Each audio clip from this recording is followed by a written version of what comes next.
Before the first sunrise, before angels took their first breath of wonder, there was a silence in eternity that no song could fill. A kingdom, perfect in light, yet trembling with a question that would echo across all creation. What happens when heaven stands without its king? They say heaven cannot be shaken. But once, long ago, it was. The throne was empty. The king was gone. And in that silence, eternity held its breath. The angels moved like shadows through the courts of light. Their wings once shone with purpose, but now flickered with confusion. The one who spoke galaxies into being had stepped away. No trumpet sounded. No decree was given. Only a stillness, vast and heavy, stretching across the crystal sea. Gabriel, the messenger, stood before the empty throne, his voice trembling. "Where has he gone?" he whispered to Michael. "The throne burns with his glory, yet he sits not upon it."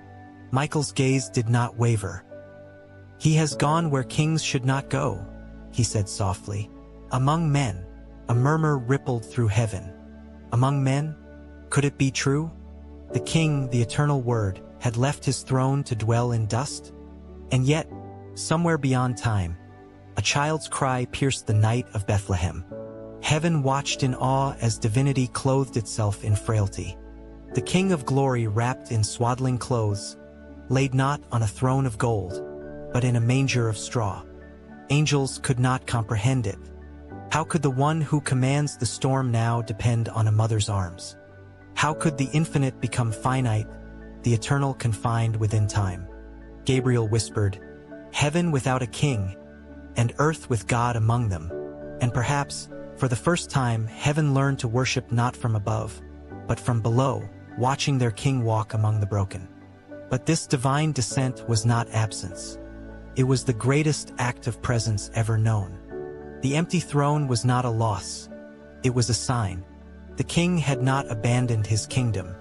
He had entered another battlefield, the human heart. Yet not all understood. In heaven's corridors, questions lingered like unspoken prayers. Why must he suffer? Why walk among those who would betray him?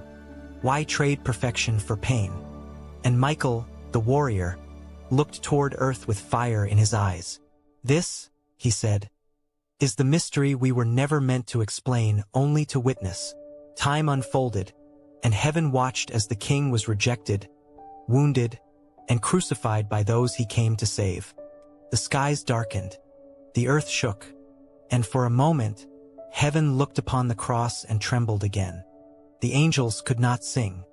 The cherubim covered their faces. The one who had no beginning now had an end. And yet, in that silence, when heaven seemed without a king, something eternal stirred.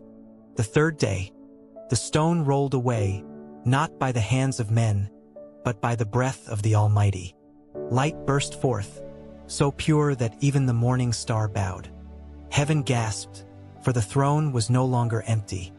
The king had returned, but he returned not as he left. Now, upon his hands were the marks of love, proof that the throne of heaven was forever bound to the suffering of earth. Heaven understood the mystery at last. The absence was never abandonment. The silence was never stillness. The king had gone to make his enemies his children. And now, even today, the question remains. When heaven seems silent, when prayers go unanswered, when you feel the king has left his throne, perhaps he has stepped into your story. Perhaps the silence is not distance, but design. He is still king even when unseen, still reigning even when hidden. For heaven without a king was never empty.